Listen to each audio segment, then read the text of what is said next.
Welcome to Daily Variety, your daily dose of news and analysis for entertainment industry insiders. It's Monday, December 1st, 2025. I'm your host, Cynthia Littleton. I am co-editor-in-chief of Variety alongside Ramin Satuda. I'm in LA, he's in New York, and Variety has reporters around the world covering the business of entertainment. On today's episode, in our box office segment, we'll hear from Variety's Rebecca Rubin on the Thanksgiving harvest. Zootopia 2 and Wicked for Good did not disappoint, and that all sets up a strong finish to the end of the box office year. Family audiences just consumed a whole lot of trailers. And Mark Malkin catches up with Jeremy Allen White. White is turning his attention back to filming The Bear after spending a season in Bruce Springsteen's shoes. But before we get to that, here are a few headlines just in this morning that you need to know.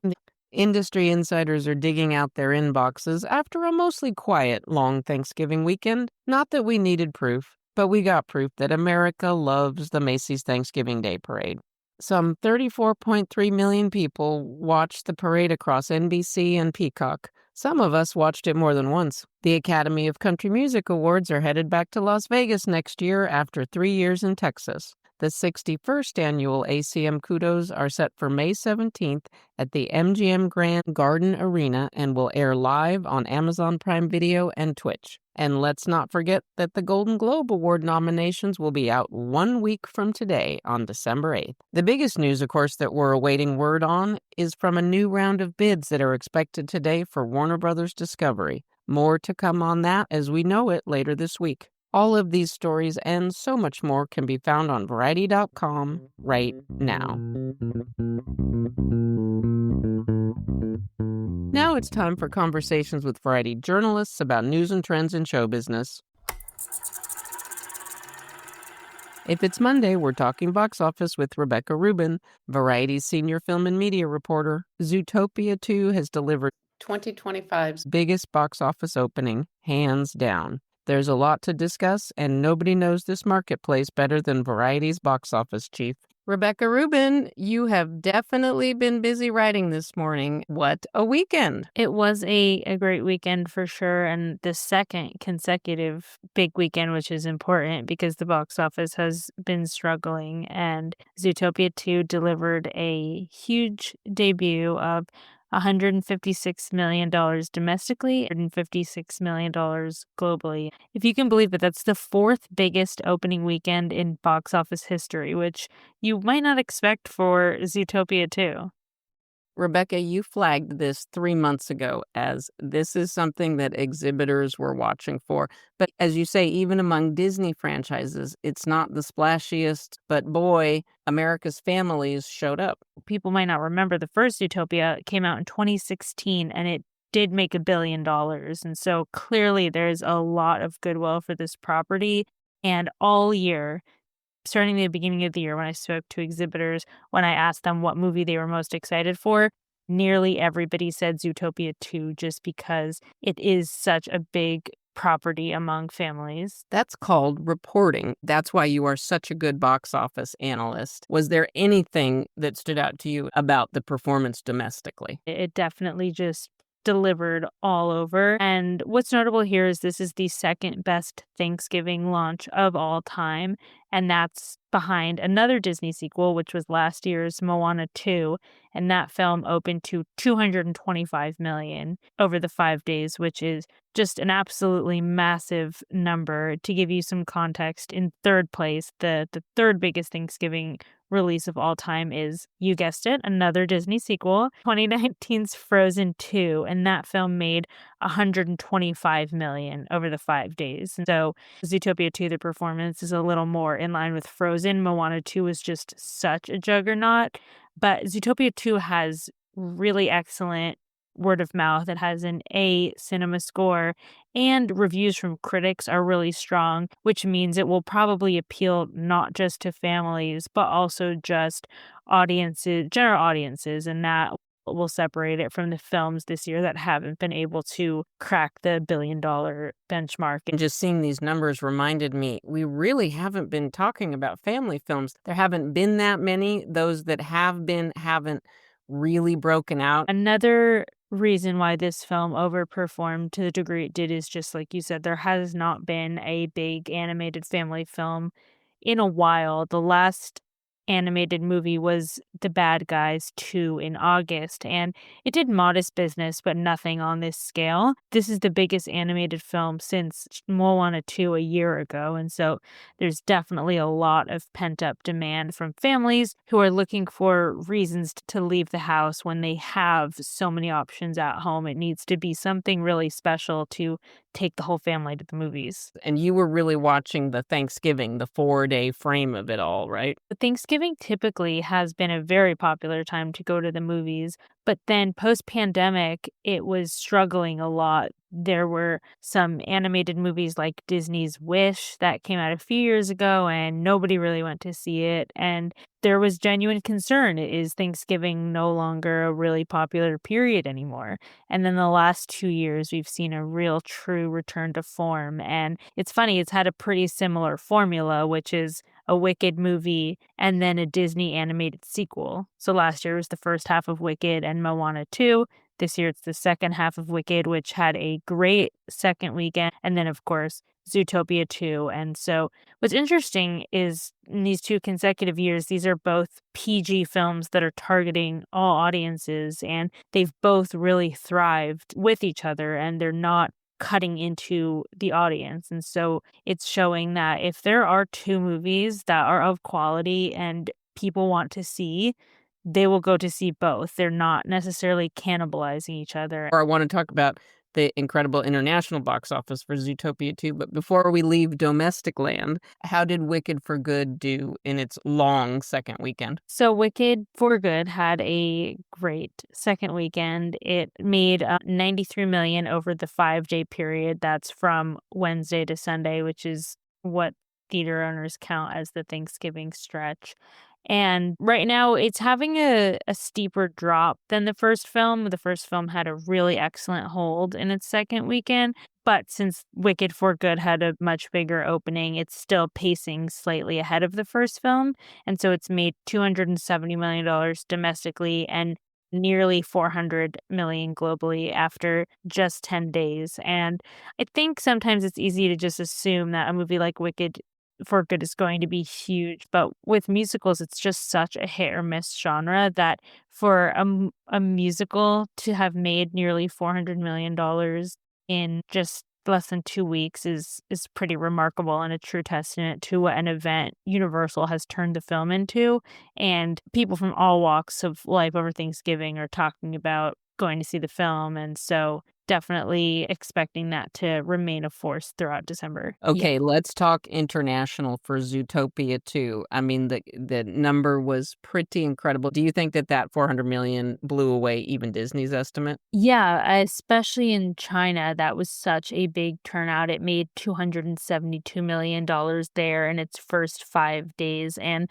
that's a really remarkable number because Hollywood movies have really struggled in China since the pandemic. For a while, China wasn't even really letting in Hollywood films, and pre-pandemic, that was such an important market, and then to have lost it really put a damper on the performance of a lot of these big budget films that had relied on the grosses in China to recoup their budgets. And so for a film like this too, I think it's already got one of the highest grossing Hollywood films in China after just 5 days in post-pandemic times. And so it just speaks to the interest there. The first film was beloved in China. It made $236 million there in its entire theatrical run. So the second film has already surpassed the entire run of the first film, just to show how much it has exploded in popularity.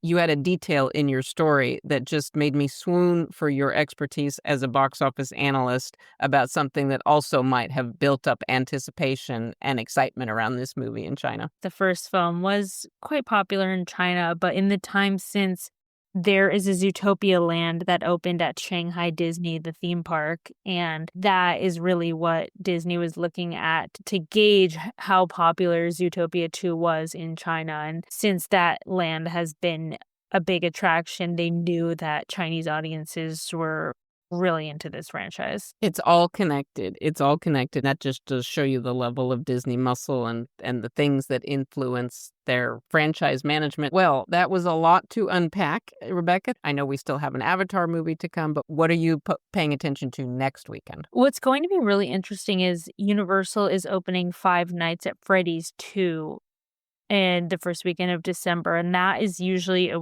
weekend that is a dead zone. Studios kind of avoid it because it's in that between holiday slump. Maybe people aren't going to the movies, but the first Five Nights at Freddy's was a massive, massive hit.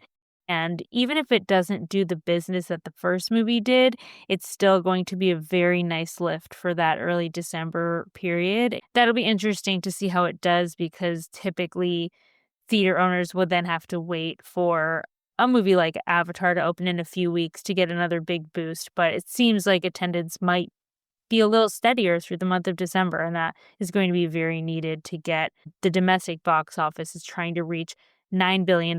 It's at 7.5 right now, so it definitely has a lot of work cut out for it for the end of the year. Having releases staggered through December will definitely help. Here's hoping for a very strong finish. Rebecca, thank you again for sorting this all out for us. Always appreciate your expertise. Thank you for having me.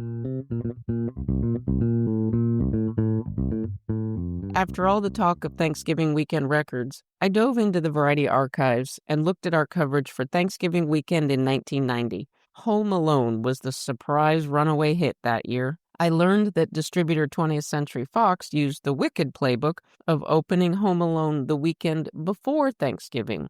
That made the movie perfectly placed for word-of-mouth business over the following 4-day frame. Fox tried an interesting strategy back then, suggesting they knew they had a sleeper hit on their hands. Home Alone played for 2 weekends in about 1,000 theaters and then expanded wider the weekend after Thanksgiving, and it held the number 1 slot for 10 more weeks. Incredible. It's always instructive to look back at the past and find those signposts for the future. And now we'll hear from Mark Malkin as he catches up with Jeremy Allen White. Thanks, Cynthia. I caught up with Jeremy Allen White the other day to talk about his awards buzzy work as Bruce Springsteen in Scott Cooper's Springsteen Deliver Me From Nowhere. While White did his own singing and guitar playing in the movie, which chronicles the making of the musician's 1982 album Nebraska as he was battling depression and other mental health issues, he also thought about using prosthetics to transform into the boss, including something to give him an underbite. Ultimately, Scott and I wanted this performance to be one that was internalized and that we were going from the inside out, Right. not from the outside in. And we thought, let's not distract people with these pieces.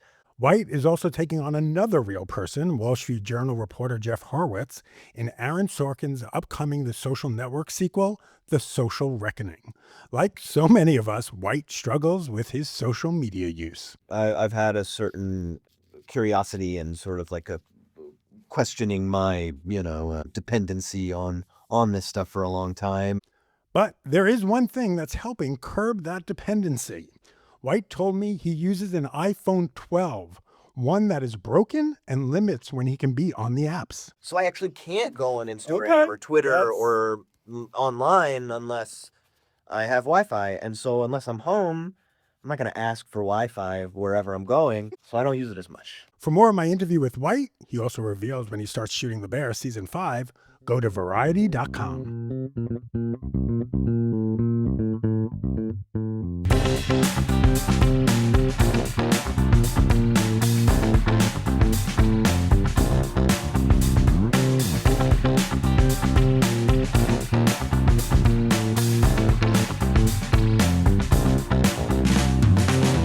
As we close out today's episode, here's a few things we're watching for. Don't skip Owen Gleiberman's review of The New Yorker at 100. He loved the documentary and says it's a tight 96-minute tribute to the publication's influence and its, quote, mystique of serious delight, end quote. The documentary drops December 5th on Netflix. Don't miss my colleague Elise Schaefer's report on Paddington the Musical and how they brought the bear and his famous blue duffel coat to life. It's a great read. It's a busy week for us at Variety. We will celebrate at our Faith and Spirituality Honors event on Thursday night. On Saturday, we'll rock and roll with top music mavens at our annual Hitmakers Brunch. Our friend Sabrina Carpenter will be there, and she'll be on our cover on Wednesday. And also, starting Thursday, we'll be covering the Red Sea Film Festival in Jeddah, Saudi Arabia. We love to hear from listeners, so please send thoughts and other feedback about Daily Variety to podcasts@variety.com. Before we go, congrats to Sarah Paulson. The Emmy winner and fabulous actress will get her star on the Hollywood Walk of Fame tomorrow, December 2nd. Her chunk of the sidewalk is right next to her longtime collaborator, Ryan Murphy. It's a block and a half from Musso and Frank. Thanks for listening. This episode was written and reported by me, Cynthia Littleton, with contributions from Rebecca Rubin and Mark Malkin. Stick, snicks, hick, picks. Please leave us a review at the podcast platform of your choice, and please tune in tomorrow for another episode of Daily Variety. And don't forget to tell us what you think at podcasts@variety.com.